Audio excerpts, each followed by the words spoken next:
you doing? What is this? What is this? In honor of Mermaid Meditation Mondays, starting this past Monday, the first Monday of every month, I am going to do a guided meditation as Siren Layla on the Do Life YouTube channel. Hi friends, welcome to the Do Life podcast. I'm your host, Siren Layla. Life Coach Layla, and I am a certified life and business coach, a trained facilitator in the 6-phase meditation system, and training NLP, RTT, and hypnotherapist. So I want to talk today about meditation. And I am so excited because I can talk about meditation forever.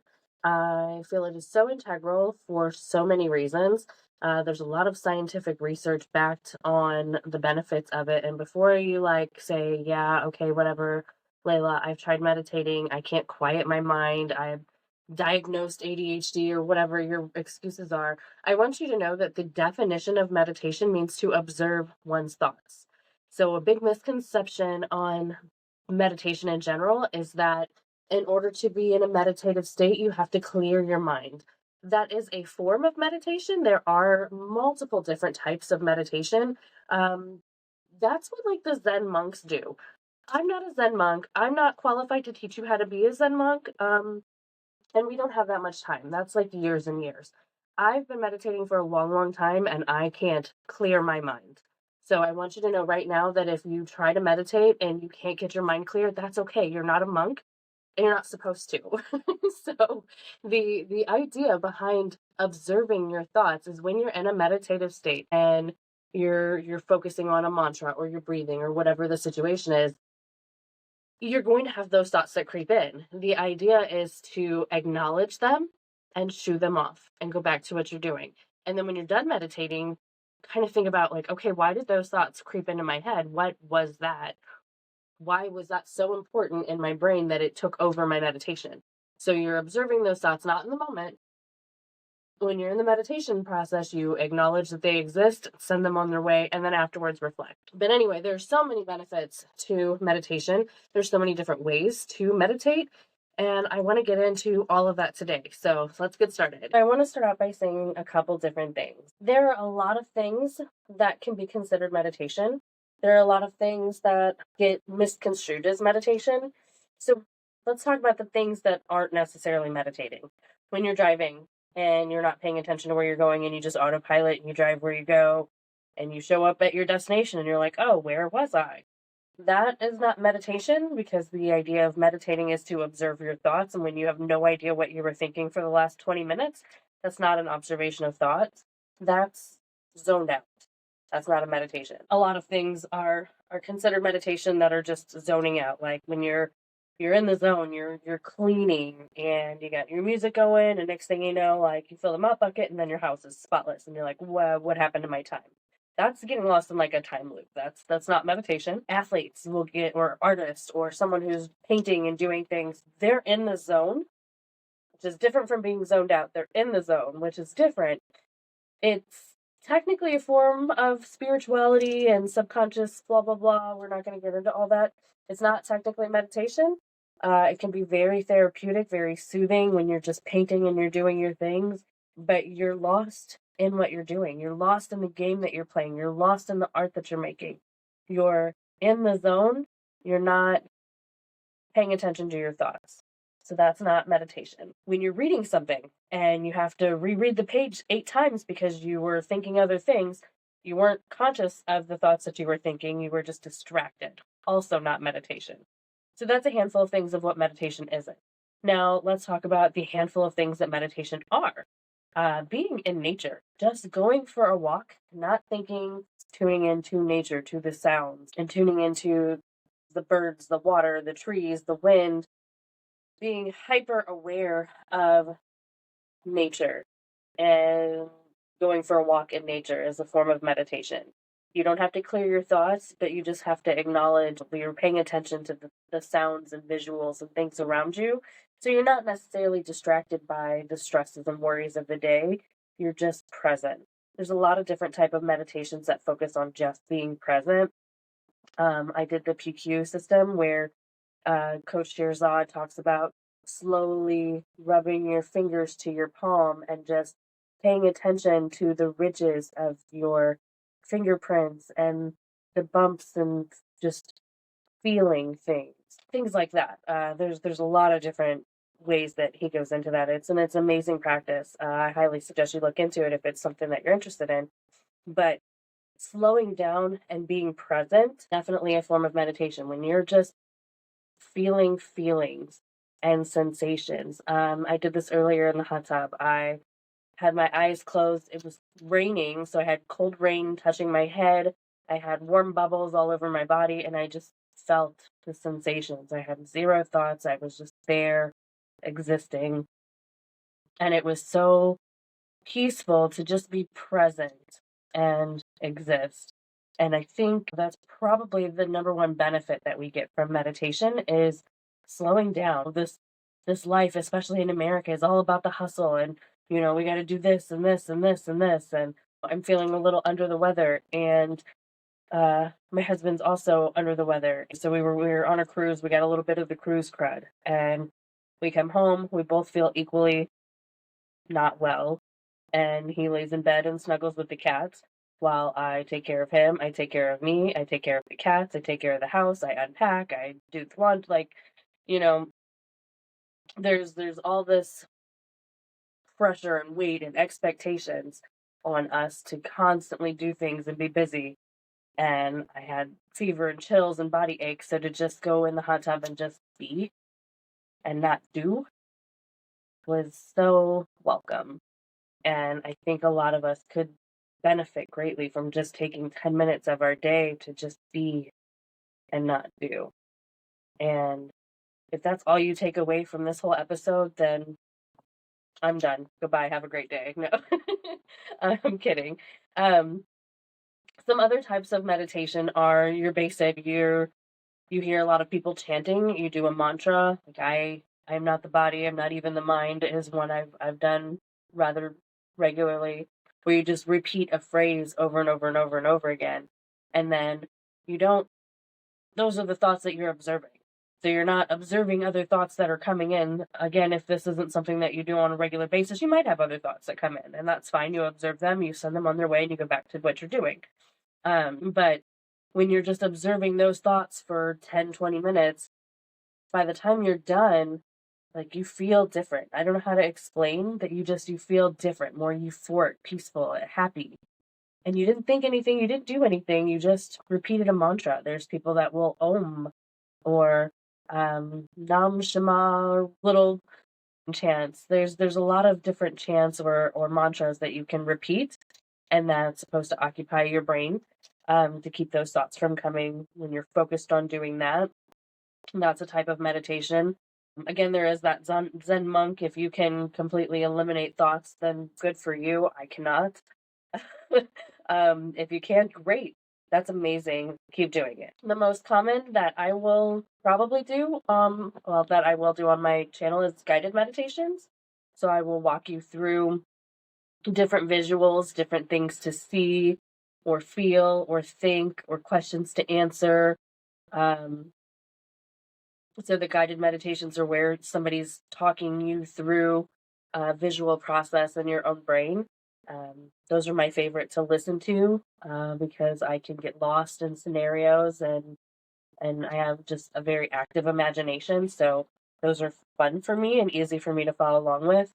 And then there's a pretty standard, you focus on your breath. This one's good for like in the moment anxiety attacks. If you notice, most smartwatches you can't see because I got these little mermaid cuffs on, but I have both of my watches on under them.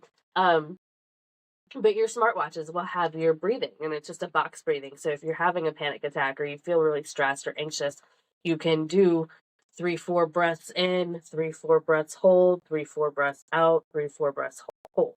So it's a box. You however long you breathe in, you hold, you breathe out, you hold, and that's your box breathing. And that's the most basic form of meditation. A lot of times you don't do it long enough to have any real psychological benefit from it other than that relaxation and that calmness. And you feel that almost instantaneously. Then there's the physiological side.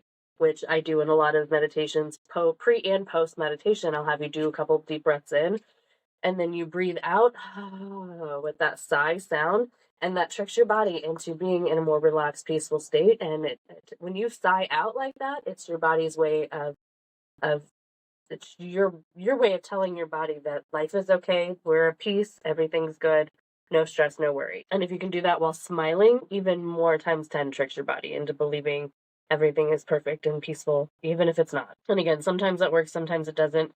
It just depends on how connected you are and in control. Believe it or not, prayer is a form of meditation. When you're deeply in thought and connected to whatever higher power or spirit that you believe in, when you are connected to source and you're having that conversation, that whether it's silent in your head or whatever, you're in a meditative state.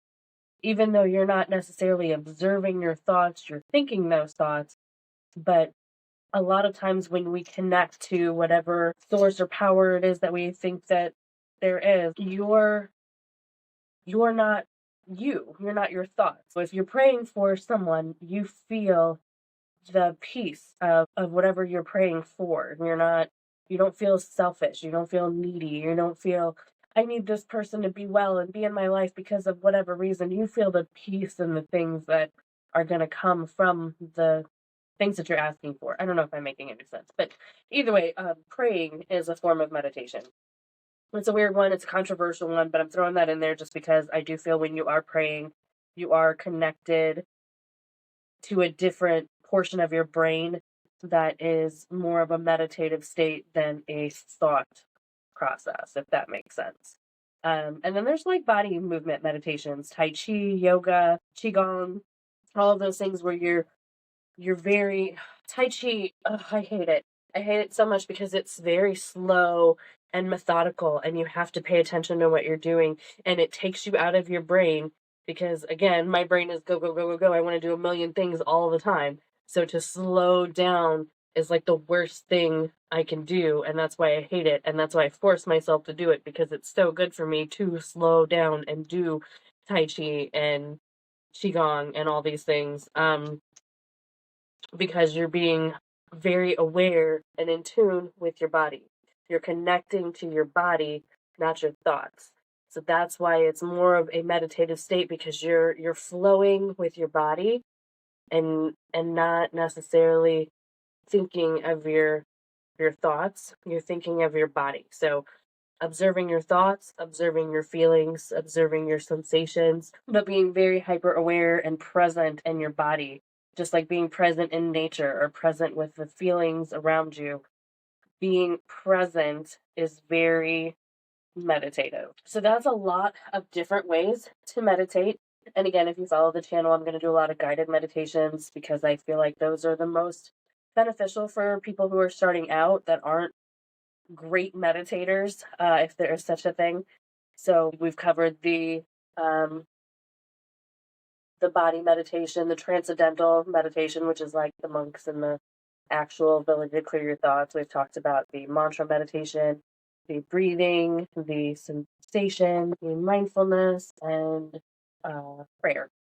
So those are the majority of the types of meditation. Again, there's hundreds. I'm not going to go into all of them. There's very specific types of meditation that all kind of stem from those, and I'm sure there's like one or two that I'm missing, but you get the idea. There's a lot of different ways that you can meditate. So if you don't resonate with any of the ones that I've said, please do some research and look into it and see what works for you. There's very specific meditations of like compassion, where you're visualizing love and you're sending it out into the world. And that's what, one of the things that we do in the 6-phase meditation is.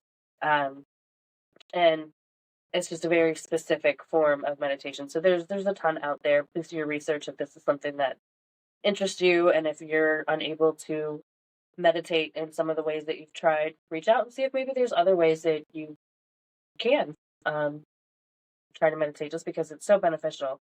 So let's talk about the scientific benefits of meditation. So we've already talked about how box breathing can help reduce anxiety and calm you down. Overall, in general, meditation is a very calming aspect. So people who meditate first thing in the morning or even at night or at all during the day are typically more calm. in general throughout their life. I prefer to meditate first thing in the morning. And I know that's such a weird thing because most people are like, well, if I just wake up, the last thing I'm going to do is meditate, then I fall back asleep. Make sure you set an alarm or a timer or something the first couple times you do it to make sure you don't fall back asleep and not go to work or be late or whatever your situation is. Because I did have a tendency to fall back asleep the first few times I tried to meditate first thing in the morning, but I do make sure that I'm sitting up now. I personally prefer to meditate lying down, but when I meditate first thing in the morning, I make sure that I'm in an upright sitting position. It keeps me from falling back asleep so quickly, and my morning meditations are only like 10 or 15 minutes long, so I don't have the risk of falling back asleep, and I'm really just in that sleepy, dizzy state, and I just try to observe what thoughts are there. A lot of times I will remember my dreams in that point, and I'll remember the dream vividly, I'll write it down, and then I'll come back to my meditation and try again and just hear what my subconscious has to say to me in that like half asleep, half awake kind of dreamy state. And some of the messages and things that I get are so profound. I get a lot of inspiration for podcast ideas, for answers to questions that have been bothering me, solutions to situations, just so much insight. 90% of our thoughts are recycled thoughts. We just think the same thing over and over and over again. And I feel like when I'm in that meditative state, that I'm actually getting the information that I need, whether it's from me or some other higher power, spiritual, whatever, subconscious. My subconscious is way smarter than I am. Those are the messages that I get in the morning, or are from my subconscious that knows all the things that I wish I knew. And again, that's not the scientific aspect of it. I derailed from that quite a bit. But you get the point. What I'm saying is that meditating first thing in the morning, you get that insight, those thoughts when you're half asleep, half awake. A lot of artists, a lot of philosophers, a lot of scientists and geniuses used to utilize that time when they were half awake, half asleep to get that creative burst of energy or whatever you want to call it, that that light bulb. And that's, I can't remember who it was. Was it Edison? I'm gonna get so much trouble for not remembering this. But one of them used to like hold a metal ball in his hand and would fall asleep and take a nap. And then as soon as he would fall into that deep sleepy state, he would drop the ball and it would wake him up and he would be in that zony groggy. And that was when he would get his ideas, and he'd have answers to problems and questions, calculations, new ideas, new visions. And he would do that every day. And I, I really think it was Edison, but I'm probably wrong. Man, I should pause this and look it up. I'm not gonna. We're just gonna go with it today. Anyway, maybe I'll put in the show notes who it really is if I'm wrong. There we go. Okay, I got it. Um, but he would force himself to wake up in that like almost groggy state because that's when his ideas would come, and that's what I feel happens in that meditative state first thing in the morning. When you're in that groggy state and you meditate, you get those ideas. You're observing those thoughts that normally we wake up, we brush our teeth, we don't even have our eyes open yet. This helps us not waste that time and just autopilot mode, doing the same thing over and over like little robots. This is us living purposefully, mindfully, like we're doing things deliberately. And I think that's so beneficial mentally. And again, I've derailed quite a bit from the scientific benefits. But yes, meditating at any point in time during the day makes you much calmer in the long run. Lowers your blood pressure, helps with sleep, reduce anxiety, just all kinds of good things. I don't know of a super successful rich person that doesn't meditate. Steve Jobs, all those people would tell you that they have a meditation practice or some sort of alone time that they use. And when you ask them what their alone time is, it's a type of meditation, whether they want to admit it or not. But everybody super successful has a meditation practice. And I mean, I guess I can't say everybody because there's always like somebody in the comments like that one person that doesn't, well, they're lying. I'm just kidding. They're probably not. Maybe they don't. I don't know. Either way. There's a lot of scientific research about the physical benefits of meditation and the mental benefits of meditation. It helps you think faster, clearly. You're better able to problem solve because you're coming at it from a calmer, more peaceful state, not a stressed and chaotic stance. There's a lot of different ways to meditate. The best one, in my opinion, is whichever one you're going to do on a regular basis. So it doesn't matter if I like guided meditations and you prefer mantras. If you're going to do the mantras, that's the best meditation for you.